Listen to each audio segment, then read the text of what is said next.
Hey, what's up guys? This is Alltech here and this is the iPhone 10 and today we're going to find out whether you should be buying this phone in 2019 or not. Let's get started. Now firstly, let's talk about their design. You know that iPhone is one of the most iconic looking phones out there and iPhone 10 is no exception. It's rocking glass on top and bottom and that stainless steel on the side, and overall the phone looks totally gorgeous and sexy to use. Now, moving to the ports, they haven't changed much. You can see it has got the same lightning port, same microphone, same speaker, same volume rockers, and ring the silent switch, which I think that every smartphone should have. The only thing you will find new is the new elongated power button. It can now also trigger Siri. Yes, and that's it. Now, the major change Apple made on iPhone 10 was the display. Apple finally moved on from that classic iPhone design to a new modern looking bezel-less display. Now with that display came some new compromises, new features, and some learning curves. Now let's first talk about that learning curve. Since Apple ditched the home button on iPhone 10, you need to learn some new gestures. Now these gestures are quite fluidic and are natural to use, and you see that bar on that bottom. You just need to swipe that up from anywhere else in the phone. You can get to the home screen. You swipe down from the top right corner to go to the control center. You swipe down from top from anywhere else. You go to the notification center and you swipe up and hold and you get to the recent apps. And that's it. I think this is one of the most natural way of interacting with your phone, and that's why Android 10 also have it. Period. Now the biggest change iPhone 10 came with was the introduction of Face ID. Yes, the facial unlocking system. Now by far this thing is the best facial unlock you can get on any other smartphone. It's so authentic and it's so popular that even Google is using this thing on the new Pixel 4 devices. Don't get me wrong, Face ID works in almost all the conditions, in dark, in light mode, in broad daylight even, but the area where it really stutters is when the phone is lying still on the table and you just want to look at it to unlock it or see the notification. You just have to lean over the phone in order to unlock it, and that's quite a downside. I think that Apple will improve this in 2020 iPhones, not on the iPhone 11, sorry, and overall the Face ID thing quite works well.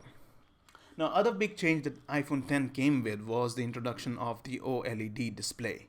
Now, this panel on this iPhone is being manufactured by Samsung, and of course, it's been tuned by Apple. Overall, the color accuracy, the saturation of colors is quite great, but it doesn't get as much as bright the Samsung panels, but it's pretty bright. You can get to it. But overall, I love the display. It's OLED after all. The blacks are pitch blacks, and dark mode on iOS 13 works quite well on this thing. Now, finally, let's move to that camera. iPhone 10 is rocking two 12 megapixel shooters, one telephoto, one wide angle, and they are both great. Don't get me wrong, they take great photos in broad daylight and decent lighting condition, but the area where they really fail is the low light photography. Now, they don't take that much of great photos like the iPhone 11 Pro or the iPhone 11, but they quite do the decent job and you will love the photos out of this camera. Now where the area where the iPhone 10's camera really shines is the videography. It can shoot up to 4K 60 frames per second, and really I'm stunned how well the video can look on this thing. Overall, the camera quality is quite great. The portraits on the front, however, are quite bad. They're not as great at the Pixel 3 or even the iPhone 11. And the portrait on the back side, however, are really top notch. I think that iPhone takes the best portrait in any of the smartphones, period. Now moving to the specs, iPhone 10 is rocking an Apple A11 Bionic chip with 3 gigs of RAM, 64 and 256 gigs of internal storage, and a neural engine. The performance is top notch. You can see in the Geekbench results that it flies through them and the score is quite high. And I can assure you that this phone will definitely get iOS 14 and iOS 15 and even iOS 16, who knows. But overall, the phone is quite responsive, it's quite chunky to use, and it's fun to use. The gestures, the seamless software and hardware integration makes it feel so natural and so performative. You just don't regret it. Now in the end, it's up to you. Where do you want to put your money? If you are looking for a good display, an excellent design, go for the iPhone 10. It's still available in India for around 65,000 Indian rupees or around 700 US dollars, but you can also buy this thing secondhand in really good condition for much cheaper.